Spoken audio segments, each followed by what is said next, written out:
Collectivité européenne d'Alsace, centre d'appel pour la vaccination, bonjour. Aider les personnes âgées à prendre un rendez-vous pour une vaccination, c'est le job de 28 étudiants recrutés par la collectivité européenne d'Alsace. Nombre de seniors sont peu familiers des plateformes en ligne, alors les répondants installés à Colmar et Strasbourg sont là pour le faire avec eux au téléphone. On prend des appels toute la journée, donc il y en a énormément, une centaine d'appels par jour, et on prend les rendez-vous en fait sur Doctolib pour les personnes âgées, donc de plus de 75 ans surtout, qui n'ont pas accès à Internet chez elles. Entre le 1er et le 9 mars, près de 2300 rendez-vous ont été pris. De cette façon, le service reste bien sûr tributaire du nombre de vaccins disponibles dans les différents centres. Alors monsieur, pour le moment, Droulingen, j'ai plus aucune disponibilité. Malheureusement trop faible pour que tous puissent recevoir une injection rapidement. Mais plus qu'un simple service de prise de rendez-vous, le standard est là avant tout pour écouter et rassurer. Effectivement, on est tributaire des rendez-vous fixés par les centres de vaccination.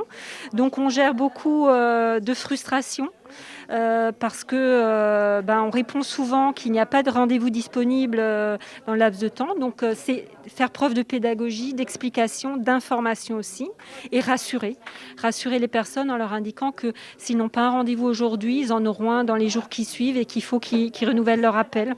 Donc ça génère à la fois de la frustration mais aussi ça sécurise et ça rassure. 2 standards ont été installés, un à Colmar et l'autre à Strasbourg. Un numéro unique permet de les joindre. Sur les 3 premiers jours d'exercice, près de 140 000 appels ont été reçus. Impossible pour la vingtaine de répondants de prendre tous les coups de fil. La situation s'est stabilisée depuis, mais il faut toujours un peu de patience avant d'avoir quelqu'un.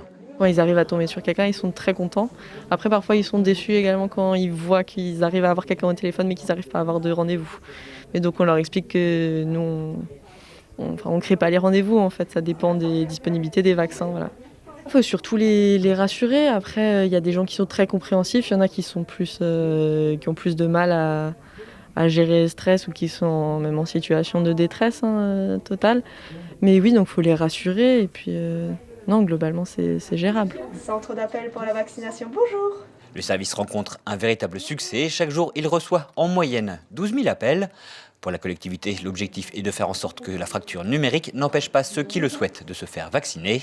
Au-delà de l'enjeu de santé publique, il s'agissait aussi de soutenir les étudiants. Nous avons exercé cette mission d'abord avec des agents de la collectivité européenne d'Alsace qui, mais du coup, ne pouvaient pas, pendant le temps où ils faisaient ce standard, assumer leur job du quotidien. Et donc, aujourd'hui, pour qu'ils puissent continuer leur travail et répondre aux attentes de nos concitoyens, on a voulu renforcer l'équipe et on a renforcé l'équipe avec des étudiants. Pourquoi des étudiants? Tout simplement parce qu'il y a malheureusement aujourd'hui beaucoup d'étudiants qui sont privés des emplois qu'ils pouvaient avoir pour financer leurs études et vivre au quotidien et qui sont du coup dans la précarité. Donc à travers cette démarche, on permet aussi à des jeunes d'avoir un revenu minimum tout en continuant leurs études. Et c'est cette démarche que nous faisons. Moi je suis très fier de voir ces jeunes aujourd'hui en soutien des aînés. C'est aussi ça l'intergénérationnel, la force de l'intergénérationnel dans notre société alsacienne. Et c'est être utile pour servir les gens. Et on est utile doublement, utile pour personnes âgées qui veulent avoir un vaccin. Et on est utile pour les jeunes qui aujourd'hui sont dans grosses difficultés liées au Covid. À 14h30, s'il vous plaît. Et du coup, le rappel le 7 mai à 14h30 également. Le service sera maintenu aussi longtemps que nécessaire. Pour rappel, la vaccination est ouverte pour toutes les personnes de plus de 75 ans, l'ensemble du personnel soignant et toutes les personnes de plus de 50 ans présentant un facteur de risque. Alors d'abord, je vais prendre pour vous et après, je prendrai pour votre mari. Alors, qu'est-ce que c'est que la socio-esthétique?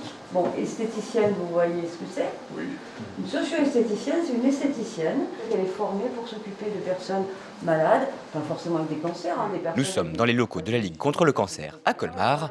Si la pandémie a fait passer la maladie au second plan, 10 000 nouveaux cas restent diagnostiqués chaque année en Alsace. Pire, médecins et associations de patients estiment que les confinements et la peur du Covid ont ralenti le dépistage. C'est très dangereux parce que le dépistage est fait pour diagnostiquer un cancer alors qu'il n'y a aucun symptôme.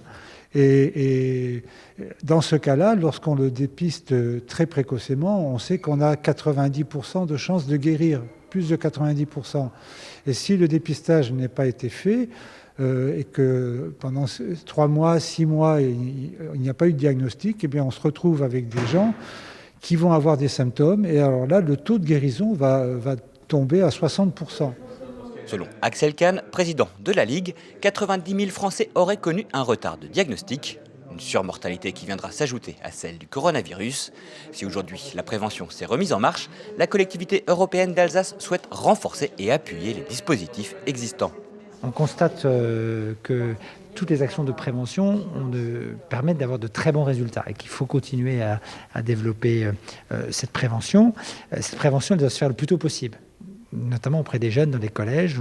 Il y a des possibilités aussi de vaccins du papillomavirus, par exemple, qui ne sont pas suffisamment développés à ce stade. Donc on a évoqué ensemble, avec le président de la Ligue, avec ses équipes, la façon dont la collectivité européenne d'Alsace pourrait, par exemple, contribuer à travailler avec la Ligue pour faire encore plus d'actions de prévention, notamment dans les établissements scolaires. Mais au-delà, bien évidemment, il y a l'enjeu d'accompagner la recherche. Alors que la pandémie se poursuit, les personnes atteintes de cancer sont particulièrement à risque de développer des formes graves du Covid. La Ligue invite toutes celles qui sont en cours de traitement à se faire vacciner.